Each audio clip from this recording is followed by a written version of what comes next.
తప్పించేసి ఈ 7 బ్రాహ్మణులు ఈయన్ని ఒక ఇంట్లో దింపారు. భీష్మాచార్యుల వారు రాత్రి పడుకున్నారు. ఎవరో 7 బ్రాహ్మణులు రథాన్ని తీసుకొచ్చారు. నా తల్లి గంగాదేవిని గుర్తుపట్టాను, భీష్ముడిని పూజించడానికి వెళ్ళినప్పుడు కనపడింది, ఆశీర్వచనం తీసుకున్నాడు, సత్యవతీదేవి ఆశీర్వచనం కూడా. ఆమె నా తల్లి గంగమ్మ. ఈ 7 బ్రాహ్మణులు ఎవరు అని ఆలోచిస్తూ పడుకున్నాడు.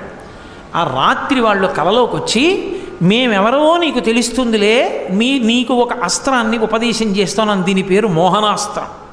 ఈ అస్త్రాన్ని ప్రయోగిస్తే నీ గురువు పరశురాముడు పడిపోతాడు. ఎంత పరశురాముడైనా శరీరం విడిచిపెట్టేయవలసిందే. ఈ అస్త్రాన్ని రేపు ప్రయోగించమన్నారు. తప్పకుండా ప్రయోగిస్తానని దాన్ని ప్రయోగము ఉపసంహారము కూడా మంత్రంతో తీసుకున్నాడు. మరునాడు యుద్ధానికి వెళ్ళాడు. మళ్ళీ సారథిని చంపేశాడు పరశురాముడు.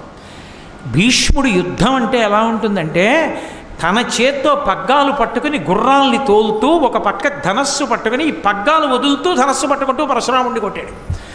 పరశురాముడు కొన్ని వేల బాణాలు ప్రయోగించాడు.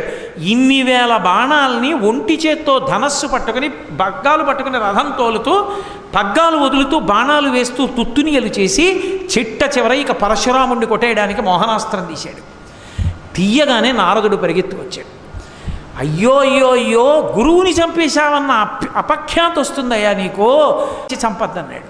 అప్పుడు ఆ 7 బ్రాహ్మణ రూపంలో ఉన్నవాళ్ళు కూడా వచ్చి ఆగమని గంగమ్మ వచ్చి పరశురాముడి దగ్గరికి వెళ్ళి, అయ్యా మా వాడి దగ్గర మోహనాస్త్రం ఉంది, వసువులు ఇచ్చారు, అది ప్రయోగించి ఉంటే మీరు పడిపోయి ఉండేవారు.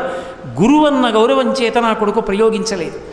వాడు పెంకితనంతో మీ మాట కాదనలేదు, ధర్మానికి కాదన్నాడు. గురువైన మీరే వాడిని నిగ్రహిస్తే వాడికి దిక్కెక్కడ ఉంటుంది, కాబట్టి మీ శిష్యుడిని ఆశీర్వదించండి అంది.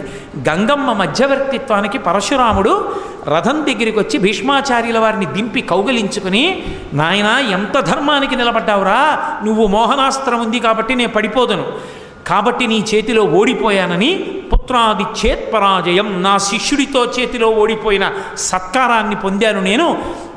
ఆ యుద్ధ ఓటమిని అంగీకరించి తిరిగి వెళ్ళిపోతూ అంబవంక చూసి, నేను చెయ్యగలిగినంత చేశాను, ఇక నేను చేయగలిగిన ఉపకారం లేదు, నువ్వు చేసేది నువ్వు చేసుకో అన్నాడు. ఈ జన్మలో సాధించలేని దాన్ని వచ్చే జన్మలో సాధిస్తానని.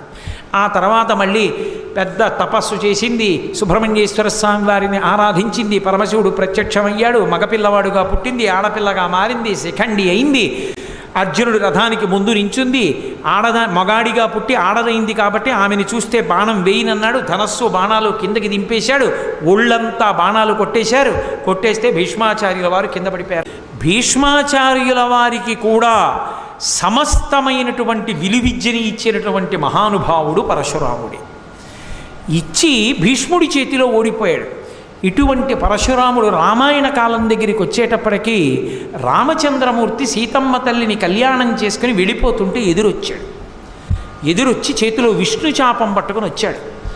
నిలబడితే దశరథ మహారాజు గారు భయపడిపోయి, ఇంతమంది క్షత్రియుల్ని చంపేశావు, ఇంద్రుడి దగ్గర ప్రతిజ్ఞ చేసి మానేశావని విన్నాను, ముక్కు పచ్చలారని వాడు లేక పుట్టాడు, పుత్రకామేష్టి చేశాను, పెళ్లి చేసుకుని ఎడుతుంటే చంపేస్తావా ఏమి అని పాపం బతిమాలుతున్నాడు. ఏమిరా పిల్లవాడా అన్నాడు. దశరథుడిని విడిచిపెట్టి రాముడి వంక తిరిగి, శివధనస్సుని భంగం చేశావుట, ఏది విష్ణు చాపాన్ని అందుకో చూద్దాం అని ఆయన వెంటనే విష్ణు చాపాన్ని అందుకున్నారు. బాణాన్ని సంధించు అన్నాడు.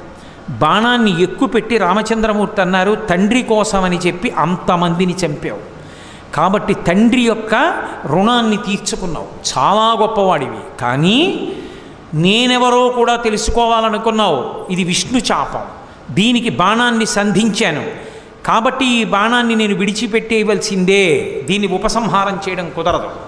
కాబట్టి ఇప్పుడు ఈ బాణం వేసి నువ్వు సంపాదించుకున్న అక్షయ లోకాల్ని పడగొట్టైనా, అక్షయ పుణ్యాల్ని పడగొట్టైనా, నీ గమన శక్తిని పడగొట్టైనా కాళ్ళ మీద బాణం వేస్తానిక నడవలేవు, రెండిటిలో ఏది కావాలో కోరుకో అన్నాడు. అర్థమైంది, ఓ విష్ణు అవతారం రామచంద్రమూర్తి వచ్చారు ధర్మాన్ని నిలబెట్టడానికి, ఇక నా అవసరం లేదు ఈ లోకానికి అనుకున్నాడు. అనుకుని, రామ నా పాదములను కొట్టేస్తే నేను ఈ భూమిని కశ్యప ప్రజాపతికి దానం చేశాను, గమనశక్తి పోతే రాత్రి అయితే నేను ఈ భూమి మీద ఉండకూడదు, వెళ్ళిపోవాలి మహేంద్రగిరి మీదకి, అందుకని నా గమనశక్తిని కొట్టకు, నేను సంపాదించుకున్న అక్షయ పుణ్యాల్ని కొట్టేసేయమన్నాడు. అంటే విష్ణు చాపంలోంచి బాణం విడిచిపెడితే పరశురాముడు తపస్సు చేసి సంపాదించుకున్న అనంతమైన పుణ్యాలన్నీ కూడా కలిపి బరువుగా అడుగులు వేస్తూ మహేంద్ర పర్వతం మీదకి వెళ్ళిపోయాడు. విష్ణు చాపాన్ని వదిలిపెట్టేసి వెళ్ళిపోతే పితృదేవతలందరూ కనపడ్డారు. కనపడి ఒరే మా కోసమని కార్తవీర్యార్జునుడు వచ్చి జమదగ్నిని చంపాడని కోపగించి 21 మాటలు క్షత్రియుల్ని చంపావు. అటువంటి నువ్వు ఇలా అయిపోతే మాకు చాలా బాధగా ఉందిరా, అందుకని నువ్వు ఇలా ఉండడానికి వీల్లేదు. ఇదిగో ఈ దక్షిణ దేశంలోనే ఫలానా ప్రదేశంలో వధూసరా అనబడేటటువంటి నది ఉంది. వధూసరా అనేటటువంటి నదిలో నువ్వు స్నానం చేస్తే నువ్వు పోగొట్టుకున్నటువంటి అక్షయ పుణ్యాలు ఏ ఉన్నాయో విష్ణు చాపంలోంచి విడిచిపెట్టిన బాణం వల్ల ఆ పుణ్యాలన్నీ మళ్ళీ నీకు దక్కుతాయి. కాబట్టి వెళ్ళి స్నానం చేయమన్నారు. మరునాడు బయలుదేరి వధూసరా నది యందు స్నానం చేశాడు. స్నానం చేస్తే మళ్ళీ విపరీతమైనటువంటి తేజస్సు పుణ్యములు పొందాడు. పొంది ఇక లోకానికి నా అవసరం లేదని చిరంజీవి అయి ఆనాటి నుండి మహేంద్ర పర్వతం మీద కూర్చుని తపస్సు చేస్తూ గుహలలో ఉంటాడు. ఆయన మాత్రం ఇప్పటికీ అకృతవ్రణుడు మాత్రం ఆయన కోసం ఎదురు చూస్తూ అన్ని ఏర్పాట్లు చేస్తూ ఉంటాడు. అంతటి మహానుభావుడు చిరంజీవి అయినటువంటి పరశురాముడి గురించి ఎక్కడ చెప్పబడుతుందో అక్కడ అరిష్టము, పీడ, ఉగ్రభూతముల యొక్క ఆ ఉద్ధతి ఇవన్నీ తొలగిపోతాయి. ఎంతటి ఆపదలు కూడా సమసిపోతాయి. ఆవేశావతారములలో అత్యంత ప్రధానమై చిరంజీవి అయి తపోనిష్టా గరిష్ఠుడై రాబోయేటటువంటి కాలంలో సప్తర్షులలో ఒకడయ్యేటటువంటి అద్భుతమైనటువంటి అవతారం దశావతారాల్లో పరశురామ అవతారం.